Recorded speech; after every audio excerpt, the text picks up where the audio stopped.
আসসালামু আলাইকুম। এখন শুনবেন সংবাদ শিরোনাম।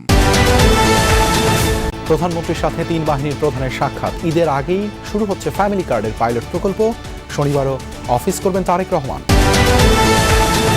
তারেক রহমানকে মার্কিন প্রেসিডেন্ট ও ব্রিটিশ প্রধানমন্ত্রীর শুভেচ্ছা। দেশের স্বার্থ বজায় রেখেই করা হবে পররাষ্ট্রনীতি, বললেন প্রতিমন্ত্রী শামা ওবায়েদ। রাজনৈতিক সংকীর্ণতা থেকে বেরিয়ে আসার আহ্বান বিরোধী দলীয় নেতা ডক্টর শফিকুরের। আওয়ামী লীগ পুনর্বাসনের চেষ্টা প্রতিহতের ঘোষণা নাহিদ ইসলামের। আসসালামু আলাইকুম। এতক্ষণ শুনছিলেন সংবাদ শিরোনাম, এখন শুনবেন বিস্তারিত। ঈদের আগেই চালু হচ্ছে বিএনপি সরকারের বহুল প্রতিশ্রুত ফ্যামিলি কার্ড। আপাতত পাইলট প্রকল্প আকারে হতদরিদ্র কর্মহীন নারীরা পাবেন এই সুবিধা। পর্যায়ক্রমে এই কার্ডের আওতায় আসবেন প্রতিটি পরিবারের একজন করে নারী। সকালে প্রধানমন্ত্রী তারেক রহমানের নেতৃত্বে আন্তঃমন্ত্রণালয়ের বৈঠকে এই সিদ্ধান্ত নেওয়া হয়েছে। এদিকে দুপুরে অনুষ্ঠিত আন্তঃমন্ত্রণালয়ের আরেকটি বৈঠকে আগামী মে মাসে 1 কোটি বৃক্ষরোপণ ও দ্রুত খাল খনন কর্মসূচি শুরুর সিদ্ধান্ত হয়েছে। অর্থনৈতিকভাবে আমরা যাতে সচ্ছলভাবে গড়ে তুলতে চাই। প্রায় 2.5 বছর আগের পরিকল্পনা, নির্বাচনী ইস্তেহার এবং বিভিন্ন জনসভায় কেন এই ফ্যামিলি কার্ডের পরিকল্পনা, এই কার্ডের কার্যকারিতা এবং সুবিধাই বাকি তা তুলে ধরেছিলেন তারেক রহমান।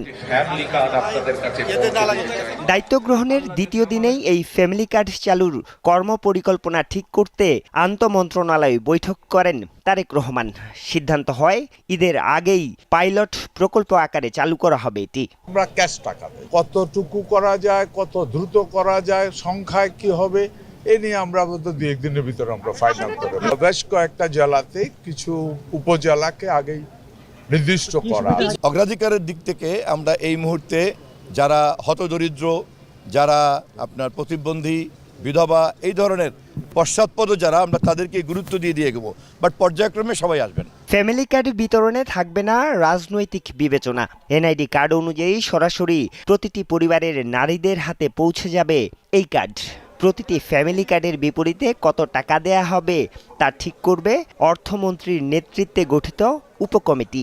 ইন কাইন্ডস না দিয়ে আমরা টাকা সরাসরি যে ফ্যামিলি প্রধান, যে মা, সেই মায়ের কাছে যাতে পৌঁছে যায়, সেই জন্য সরাসরি এটার মধ্যে কোনো মধ্যস্বত্বভোগী থাকবে না, কোনো ধরনের রেফারাল কেউ থাকবে না, সরাসরি তাদের হাতে পৌঁছে দেওয়ার জন্য সবচেয়ে লেটেস্ট আপনার আইটি ভিত্তিকর্তা আমরা যে মাধ্যম সেটা ব্যবহার করব। ফ্যামিলি কার্ডের পাশাপাশি 5 বছরে 25 কোটি বৃক্ষরোপণ এবং জাতীয়ভাবে নদী, খাল, জলাধার খনন পুনর্খননের কর্মসূচি ঘোষণা করেছিলেন তারেক রহমান।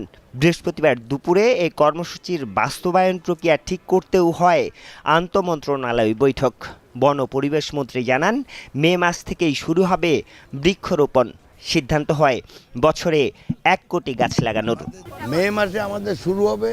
চারা কোথায় পাওয়া যাবে, মিনিস্ট্রি অফ এনভায়রনমেন্ট ফরেস্টে কত আছে, মিনিস্ট্রি অফ এগ্রিকালচারে কত আছে, এছাড়াও প্রাইভেট সেক্টরে যদি পাওয়া যায় কত হবে, সব মিলাই এবছর আমরা কত বৃক্ষরোপণ করতে পারবো।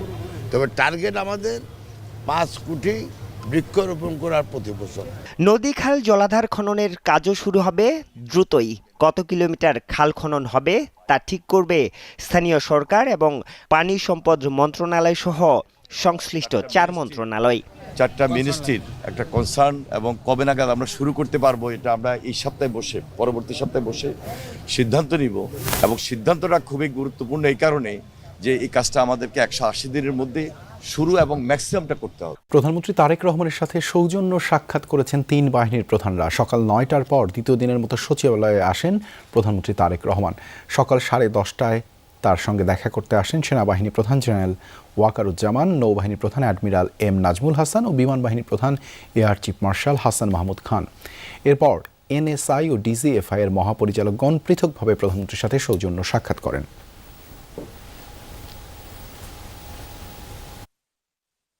বাংলাদেশে নবনিযুক্ত প্রধানমন্ত্রী তারেক রহমানকে অভিনন্দন জানিয়েছেন মার্কিন প্রেসিডেন্ট ডোনাল্ড ট্রাম্প। বুধবার পাঠানো শুভেচ্ছা বার্তা সম্বলিত এক চিঠিতে তিনি তারেক রহমানের ঐতিহাসিক বিজয়ের জন্য অভিনন্দন জানান এবং তার সফলতা কামনা করেন। চিঠিতে আমেরিকান জনগণের পক্ষ থেকেও শুভেচ্ছা জানানো হয়। বার্তায় উল্লেখ করা হয়, যুক্তরাষ্ট্র ও বাংলাদেশের অংশীদারিত্ব, পারস্পরিক সম্মান এবং একটি মুক্ত ও উন্মুক্ত ইন্দো প্যাসিফিক অঞ্চলে শক্তিশালী ও সার্বভৌম রাষ্ট্রগুলোর সমৃদ্ধি নিশ্চিত করার যৌথ স্বার্থের ভিত্তিতে গড়ে উঠেছে। নবনির্বাচিত প্রধানমন্ত্রীর নেতৃত্বে 2 দেশের বাণিজ্যিক সম্পর্ক আরও এগিয়ে যাবে বলেও আশা প্রকাশ করা হয়।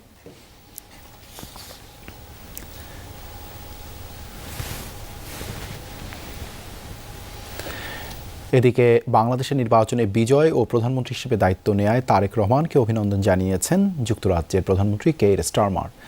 বৃহস্পতিবার অভিনন্দন বার্তাটি সামাজিক মাধ্যমে প্রকাশ করে ঢাকার ব্রিটিশ হাইকমিশন। বার্তায় দুদেশের পারস্পরিক সম্পর্ক আরও জোরদারের প্রত্যাশার কথা বলেন তিনি। জানান, বাংলাদেশে অন্যতম বৃহৎ বিদেশি বিনিয়োগকারী হিসেবে প্রতিশ্রুতিবদ্ধ ব্রিটেন। পাশাপাশি অবৈধ অভিবাসন মোকাবেলা, জলবায়ু পরিবর্তন রোধ এবং নিরাপত্তা সহযোগিতা জোরদারে একসঙ্গে কাজ করার আগ্রহের কথাও জানান স্টারমার। জনগণের ভোটে নির্বাচিত সরকার, তাই বাংলাদেশকে এখন ভিন্নভাবে দেখতে হবে বহির্বিশ্বকে।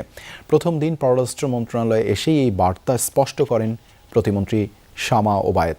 তিনি বলেন, মেরুদণ্ড শক্ত এবং বাংলাদেশের স্বার্থ নিশ্চিত করেই পররাষ্ট্রনীতি বাস্তবায়ন করবে বর্তমান সরকার।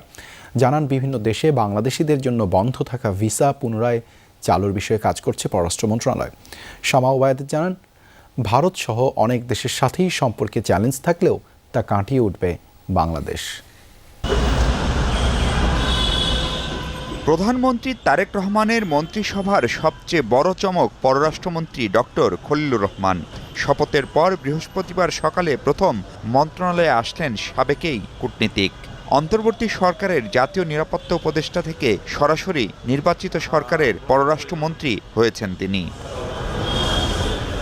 সকালে তাকে স্বাগত জানান পররাষ্ট্র সচিব সহ সিনিয়র কর্মকর্তারা। এর পরপরই মন্ত্রণালয়ে আসেন দেশের প্রথম নারী পররাষ্ট্র প্রতিমন্ত্রী শামা ওবায়েদ। তাঁকেও আনুষ্ঠানিক অভ্যর্থনা জানায় মন্ত্রণালয়। প্রথম দিনেই মন্ত্রণালয়ের সিনিয়র কর্মকর্তাদের সাথে আনুষ্ঠানিক বৈঠক সেরেছেন মন্ত্রী প্রতিমন্ত্রী। বোঝার চেষ্টা করেছেন মন্ত্রণালয়ের কার্যক্রম, দিয়েছেন প্রয়োজনীয় নির্দেশনা। প্রতিমন্ত্রী জানান, বদলে যাওয়া বাংলাদেশকে আগের মতো করে দেখার সুযোগ নেই আর। সকল রাষ্ট্রের সাথে যোগাযোগ রাখবে, কথা বলবে, বন্ধুত্ব রাখবে। সেই মেরুদণ্ডটা আমাদের অনেক দিন পরে শক্ত হয়েছে, বিকজ আমরা একটি জনগণের ম্যান্ডেট নিয়ে আমরা এসছি। মেরুদণ্ড শক্ত করে আমরা সামনের দিকে এগোতে চাই। বাংলাদেশকে সবার ভিন্ন নজরে দেখতে হবে। দিল্লিতে থাকা সাবেক প্রধানমন্ত্রী শেখ হাসিনাকে ফেরত সহ নানা ইস্যুতে টানাপোড়েনে ঢাকা দিল্লি সম্পর্ক। জটিলতা আছে কূটনীতির আরও অনেক ক্ষেত্রেও। সেসব কাটিয়ে ওঠার চেষ্টার কথা জানান প্রতিমন্ত্রী। সব দেশের সাথেই তো আমাদের চ্যালেঞ্জ আছে, আমাদের ইস্যুস আছে। আমাদের সকল রাষ্ট্রের সাথে, সকল সরকারের সাথে আমাদের সম্পর্ক থাকবে। আমাদের স্বার্থ, বাংলাদেশের জনগণের স্বার্থকে সুরক্ষিত করে। আসে বাংলাদেশিদের জন্য বিভিন্ন দেশে ভিসা স্বাভাবিক করার প্রসঙ্গ। অবশ্যই পররাষ্ট্র মন্ত্রণালয় ভিসার ব্যাপারে অবগত আছি। আমরা এটা নিয়ে কাজ করছি। এটা কিভাবে আরও সামনে এই সমস্যাগুলো সমাধান করা যায় সেটা নিয়ে আমরা কাজ করছি। গঙ্গা চুক্তির